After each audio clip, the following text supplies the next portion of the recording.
তো আজকের থেকে কিন্তু আমরা শুরু করলাম WBSSC গ্রুপ সি ও গ্রুপ ডি পরীক্ষার জন্য এমসিকিউ। তো ১ম যে কোয়েশ্চেনটা রেখেছি সেটা কিন্তু ভারতের ১ম রাষ্ট্রপতি কে? অপশন যদি দেখি আমরা জওহরলাল নেহেরু, অপশন ২ তে রয়েছে রাজেন্দ্র প্রসাদ, অপশন ৩ এ রয়েছে সর্বপল্লী রাধাকৃষ্ণন, অপশন ৪ এ রয়েছে ভিভি গিরি। তো সঠিক অ্যান্সার গুলো কিন্তু অবশ্যই আপনার নিচে কমেন্ট বক্সে কমেন্ট করতে থাকবেন। এখানে যদি সঠিক অ্যান্সার দেখি তাহলে কিন্তু হয়ে যাবে হচ্ছে রাজেন্দ্র প্রসাদ। পরবর্তী কোয়েশ্চেন আমরা দেখি তাহলে কিন্তু এইখানে রয়েছে হচ্ছে স্বাধীনতা সংগ্রামের সময় দরিদ্র নারায়ণ শব্দটি কে ব্যবহার করেছিলেন? অপশন যদি দেখি তাহলে অপশন ১ এ রয়েছে সুভাষচন্দ্র বোস, অপশন ২ এ রয়েছে রবীন্দ্রনাথ ঠাকুর, অপশন ৩ এ রয়েছে মহাত্মা গান্ধী, অপশন ৪ এ রয়েছে জওহরলাল নেহরু। তো সঠিক অ্যান্সার গুলো কিন্তু অবশ্যই আপনার নিচে কমেন্ট বক্সে কমেন্ট করবেন। এখানে যদি আমরা সঠিক অ্যান্সার দেখি তাহলে কিন্তু হয়ে যাবে হচ্ছে মহাত্মা গান্ধী। পরবর্তী কোশ্চেন আমরা দেখি তাহলে কিন্তু এইখানে রয়েছে চন্দ্রযান-৩ কোন অংশে সফলভাবে অবতরণ করেছে? এটা কিন্তু খুব একটা গুরুত্বপূর্ণ কিন্তু একটা প্রশ্ন বলতে পারেন। চন্দ্রযান-৩ কোন অংশে সফলভাবে অবতরণ করেছে? অপশন এ তে রয়েছে কিন্তু চাঁদের উত্তর মেরু, অপশন বি তে রয়েছে চাঁদের দক্ষিণ মেরু, অপশন সি তে রয়েছে পৃথিবীর কক্ষপথে এবং অপশন ৪ এ রয়েছে কিন্তু সূর্যের কক্ষপথে। তো সঠিক অ্যান্সারটা যদি আমরা এখানে দেখি তাহলে কিন্তু হয়ে যাবে হচ্ছে চাঁদের দক্ষিণ মেরু। পরবর্তী কোশ্চেন আমরা দেখি তাহলে এইখানে রয়েছে তাহার হৃদয় দ্বারে কে নবে, এটি কার কবিতা? অপশন এ তে রয়েছে সুকান্ত ভট্টাচার্য, অপশন বি তে রয়েছে রবীন্দ্রনাথ ঠাকুর, অপশন সি তে রয়েছে নজরুল ইসলাম, অপশন ডি তে রয়েছে জীবনানন্দ দাশ। তো সঠিক অ্যান্সার যদি দেখি তাহলে কিন্তু এখানে হয়ে যাবে হচ্ছে রবীন্দ্রনাথ ঠাকুর। পরবর্তী কোশ্চেন আমরা দেখি তাহলে এইখানে রয়েছে ভারতের প্রথম মহিলা প্রধানমন্ত্রী কে ছিলেন? অপশনে রয়েছে অপশন এ তে প্রতিভা প্যাটেল, অপশন বি তে ইন্দিরা গান্ধী, অপশন সি তে সোনিয়া গান্ধী, অপশন ডি তে সরোজিনী নাইডু। তো সঠিক অ্যান্সার যদি আমরা এখানে দেখি তাহলে কিন্তু হয়ে যাবে হচ্ছে ইন্দিরা গান্ধী।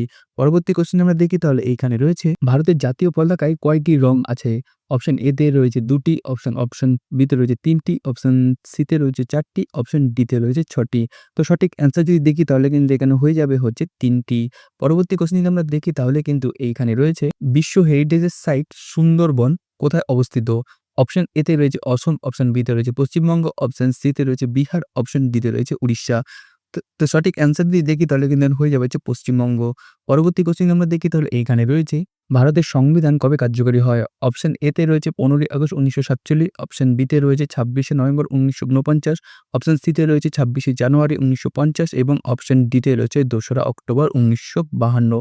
তো সঠিক অ্যান্সার যদি দেখি তাহলে কিন্তু এইখানে হয়ে যাবে হচ্ছে ২৬শে জানুয়ারি ১৯৫০।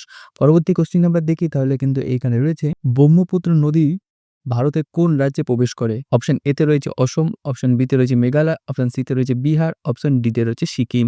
তো সঠিক অ্যান্সার যদি দেখি তাহলে কিন্তু এখানে হয়ে যাবে হচ্ছে অসম। পরবর্তী কোশ্চেন যদি আমরা দেখি তাহলে এইখানে রয়েছে ভারতের জাতীয় পশু কি? আর এই ধরনের কোশ্চেনই কিন্তু গ্রুপ সি এবং গ্রুপ ডি পরীক্ষায় কিন্তু আসে। এর থেকে বাইরে কিন্তু কোনো কোশ্চেন আসে না। মানে কোনো হার্ডি কোশ্চেন কিন্তু এখানে আসে না।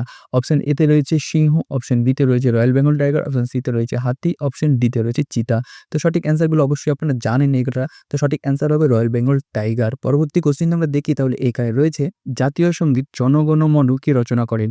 অপশন এ তে রয়েছে রবীন্দ্রনাথ ঠাকুর, অপশন বি তে রয়েছে বঙ্কিমচন্দ্র চট্টোপাধ্যায়, অপশন সি তে রয়েছে কাজী নজরুল ইসলাম, অপশন ডি তে রয়েছে সুভাষ মুখার্জি। তো সঠিক অ্যান্সার যদি দেখি তাহলে কিন্তু এইখানে হয়ে যাবে হচ্ছে রবীন্দ্রনাথ ঠাকুর। পরবর্তী কোশ্চেন আমরা দেখি তাহলে এইখানে রয়েছে ভারতের মশলার বাগান কাকে বলে? অপশন এ তে রয়েছে কেরালা, অপশন বি তে রয়েছে অন্ধ্রপ্রদেশ, অপশন সি তে রয়েছে তামিলনাড়ু, অপশন ডি তে রয়েছে পাঞ্জাব। তো সঠিক অ্যান্সার যদি দেখি তাহলে কিন্তু এখানে হয়ে যাবে হচ্ছে কেরালা।